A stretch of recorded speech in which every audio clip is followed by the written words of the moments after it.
அவங்க வாழ்க்கையை வாழ்றதுக்கு அவங்க கஷ்டப்படக்கூடாது, யார்ட்டும் பெர்மிஷன் கேட்கக்கூடாது. அவங்களுக்கு தனி சுதந்திரம் கொடுக்கணும். எல்லா விஷயத்தையும் அவங்க செய்யறதுக்கு தனி சுதந்திரம் கொடுக்கணும்.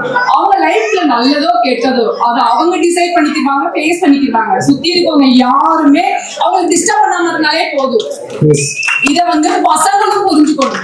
ஒரு பையன் 25 வயசுல அம்மா கிட்ட லவ் சொல்றான், அவனுக்கு அந்த தைரியம் இருக்கு, ஃப்ரீடம் இருக்கு. ஏன்னா அது ஃபர்ஸ்ட் லவ். ஆனா ஒரு அம்மா 40 வயசுல பையன்கிட்ட லவ் சொல்ல முடியாது, ஏன்னா அது அவங்களுக்கு அசிங்கம். இதெல்லாம் மாறணும். Thank you sir. சார் அனைவருக்கும் வணக்கம். நான் அரசு பள்ளியில தலைமை ஆசிரியரா வேலை பார்க்கிறேன். இந்த படம் நான் 2வது தடவையா பார்க்கிறேன். என் பையன் இந்த இருக்காரு, விக்கி வாங்க. என் பையன் இந்த இருக்கான் சார். நான் சொன்னேன், விக்கி நாளைக்கு ஸ்கூலுக்கு போகணும், இந்த படத்தை பார்த்துருவோம் அப்படின்னு. அந்த தேட்டருக்கு நான் நிறைய தடவை வந்திருக்கேன். ரொம்ப தேட்டருக்கே தெரியும், எல்லாருக்குமே தெரியும். தேட்டர் தான் நான் ரொம்ப பார்ப்பேன். 2வது நான் பாக்குறேன். தம்பி சொன்னேன், விக்கி நாளைக்கு நான் சீக்கிரம் வந்து நாளைக்கு கூட்டிட்டு போ அப்படின்னு. ரொம்ப ரொம்ப நல்லா இருந்துச்சு. அந்த கான்செப்ட் ரொம்ப நல்லா இருக்கு.